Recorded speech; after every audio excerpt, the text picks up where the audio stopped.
Here we're going to watch this guy use metabunk put in place by Mick West that demonstrates the Earth's curvature, the alleged curvature according to the observer's height in feet and how far away in miles or kilometers your target is away from you. So according to the giant spinning spherical waterworld space ball Earth, they tell us it's almost 25,000 miles in circumference.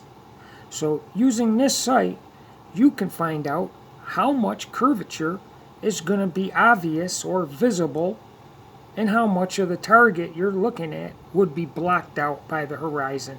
Maybe somewhat or maybe entirely.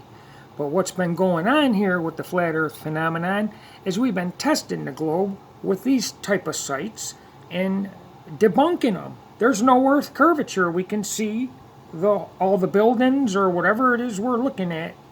Now in this experiment, the building is going to be 31 miles away. The guy speaking, I don't agree with everything he says, but on this subject, curvature, I do, because you can test it and verify it yourself.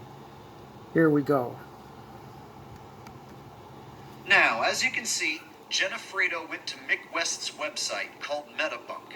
She typed in her distance in miles, which was 30.84 miles.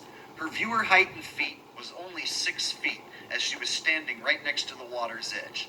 Now, according to Mick West's website Metabunk, the amount of curvature that should be hidden is 516 feet.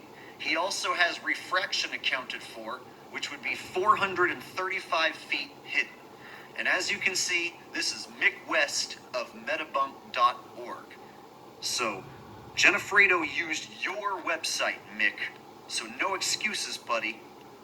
So, let's go ahead and check out her experiment. As you can see, that is Toronto skyline across Lake Ontario. The white building you can see is the Rogers Centre. Now we can see the entire building, and when you zoom out, it's like it vanishes, right? Yeah, according to loss in angular resolution and perspective. That's what they've hijacked and called curvature. It's not. And here's Jenna's feet right next to the water line, so you can see she is indeed only at 6 feet observer height.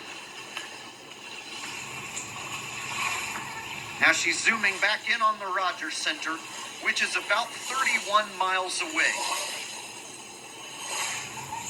The Rogers Centre is only 282 feet tall, and we can see basically the entire building from top to bottom.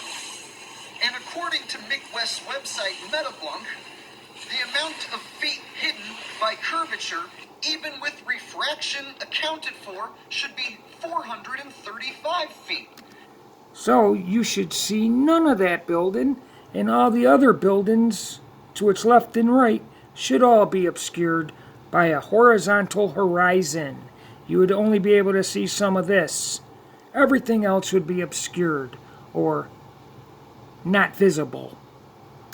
And we're looking at a building that's 282 feet tall from top to bottom.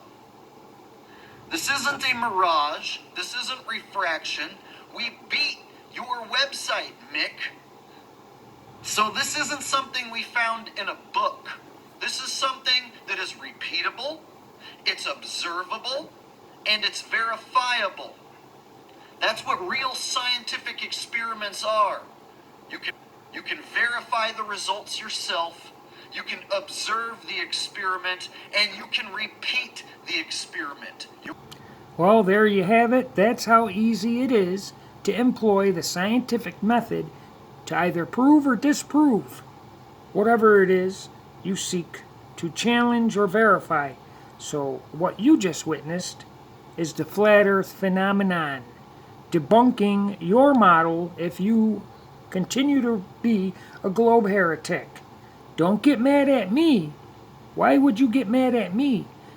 Your beef is with real science and the scientific method.